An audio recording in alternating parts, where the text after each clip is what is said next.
Well, guys, I did my spoiler-free review. Now it's time to spoil the living shit out of this goddamn movie. So if you haven't seen it, you've been warned.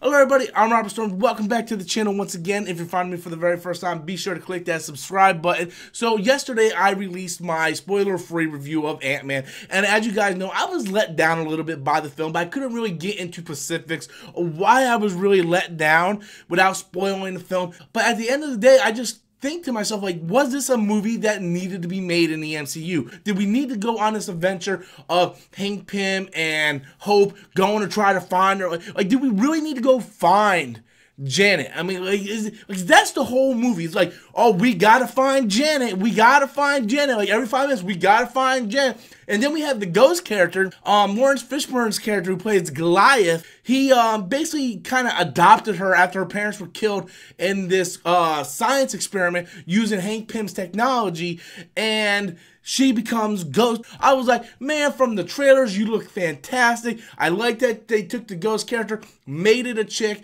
made it to where it relies on the quantum realm, and it makes sense for the Ant-Man universe. But in the end, Marvel went straight back to their throwaway villains. This movie had a shitload of throwaway villains. You had Walton Goggins, who is a fantastic actor, plays just a generic suit and tie guy who wants to get Hank Pym's lab. Like, the whole movie was, oh, I'm taking my lab here, and all these bad guys want my lab, and oh, Ghost wants my lab, and they're playing hot potato with the lab through the whole goddamn movie. The thing that I liked the most about this movie was the relationship between Scott and his daughter. That was something I enjoyed the most. I like the fact that, you know, he has to pay the consequences for going over to Germany and trying to help Captain America in Captain America Civil War. He's paying for that. Hank Pym and Hope kind of left him out on his own. They didn't agree with what he did, and now Scott is trying to make amends with his daughter. He's trying to stay out of trouble, and the relationship between his daughter, I feel, is really done well. The end credit scene, there's two of them. There's two end credit scenes.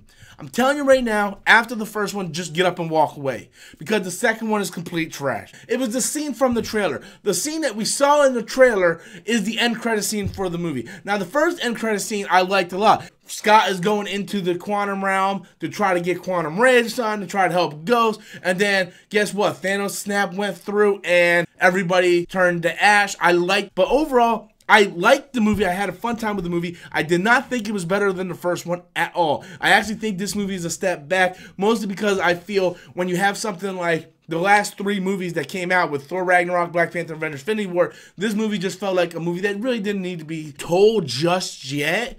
And I understand they really wanted to, because I think some of this stuff's going to set for Avengers 4. But this is a movie I felt could have been released not in the summertime. This don't feel like a summertime movie. This feels more like a movie that should come out in like maybe November or December. I think this would have been a fantastic holiday movie if they would have released it in December. As a summer movie, it doesn't compare to the other stuff that came out. It felt like a step back. Had a fun time, but there was parts of the movie that dragged. The villains were awful, not memorable at all. They took a good concept with Ghost, and I think they just kind of dropped the ball with that, and they wasn't really able to push her into what I thought the MCU was starting to do with their villains. Instead, they just kind of take 3 steps backwards.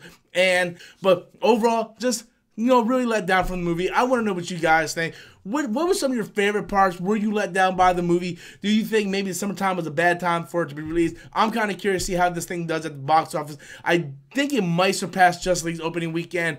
We don't know that for sure, but we'll look and see. I did like this movie much more than the Justice League, I will say that. But yeah, kind of let down, especially compared to the track record the MCU had as of late. But I want to know what you guys think. Be sure to leave your comments in the comment box below. Once again, if you guys are finding me for the very first time, be sure to click that subscribe button. Until next time, as always, I'm Robert Storms, and that's my opinion.